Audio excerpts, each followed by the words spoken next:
Okay, so let's talk t-shirt straps. This is a cross section of a men's extra large t-shirt. Makes it look really big when I line up like that. I fold the t-shirt in half and then I cut in 1-inch sections crosswise from side seam to side seam. Some t-shirts have side seams. I would say it's preferable to use men's shirts that don't have a fitted side seam so that the side seam is straight, or unisex shirts that are just a basic t-shirt.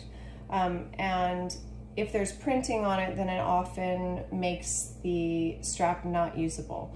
So what I found when I raid my husband's closet is that I get strips up to about under the armpit, depending on how low the printing is on the back, or if there's a pocket piece, etc. And I always can make use of those smaller straps, but ideally you're using the space between the hem of the t-shirt and under the armpit as it's one continuous line. So I cut a 1-inch section and I fold the t-shirt in half so that when I'm doing strips, I'm only cutting strips that are this long so that my ruler will go past edge to edge. And I'm using a rotary cutter and a cutting mat to do that very easily. Using scissors is possible too. We're not cutting one continuous strap from the t-shirt. We're just cutting 1-inch sections, which give you this lovely loop. Then when you pull on jersey, it rolls. It's the lovely thing about how jersey knit is knit. And you'll notice that some t-shirts have side seams and some t-shirts are knit in a tube so that you don't have side seams. Either way, after you've pulled it, you have this great length of strap to use. And you're going to cut, if you have your scissors with you, you're gonna cut the loop apart. I cut that side seam off when I cut it apart, and then you only have one side seam to deal with, which ends up being strong because it's overlocked and it doesn't become a problem. So now here's how I'm going to do this. This is the top of the mask. Here's the opening for the filter. The top of the mask is the widest pleat that you see from the front of the mask, and that is because the nose, the bridge of the nose, does best to have this distance here.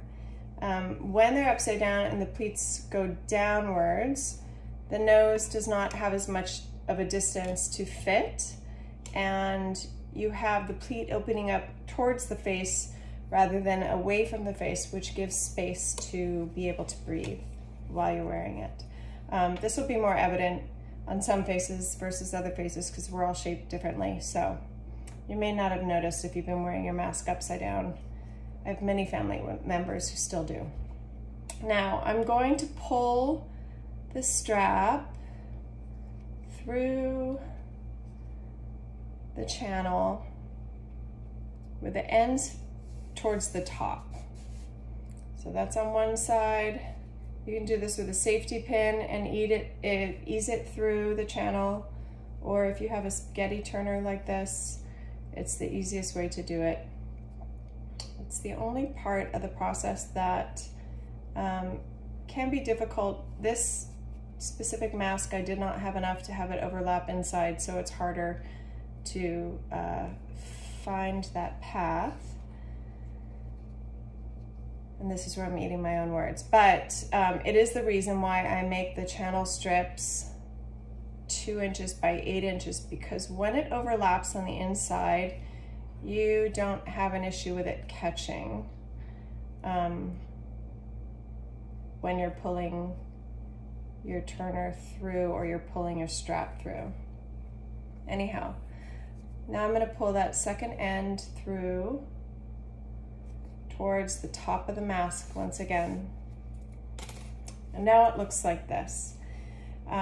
For adults, I know a lot of adults who wear it like this. They put this behind their neck and then they tie this at the top of their head.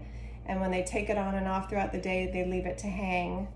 I know a lot of nurses who have switched out and done this style because they can just simply do this all day.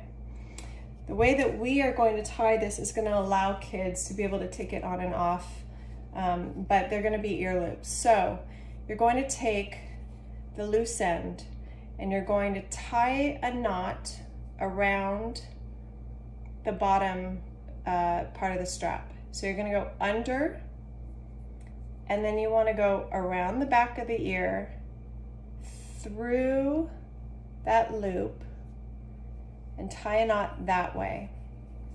This makes it so that when you pull it tight, the straps are going back towards the back of the neck and not shooting off forward. And I'm actually going to adjust that knot so that it's closer to making the ear loop lay flat to begin with against this channel. So it's going to look like this when I start. This is the adjustable part. You can now slide that knot up and down the lower strap quite easily, and that will make it be able to make the ear loops adjustable. So now I'm going to do the same thing on the other side. You're going to go to the inside of the loop of the lower strap, and then around the back of the ear loop, through that hole. And I'm sorry if this is hard to see, it's hard to do with one hand. And then pull it tight so that the ear loop is flat against the mask channel again. Now the mask looks like this.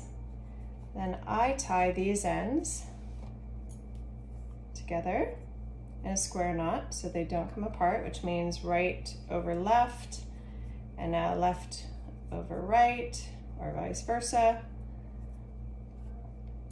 And now you have this nice handy little knot at the back. And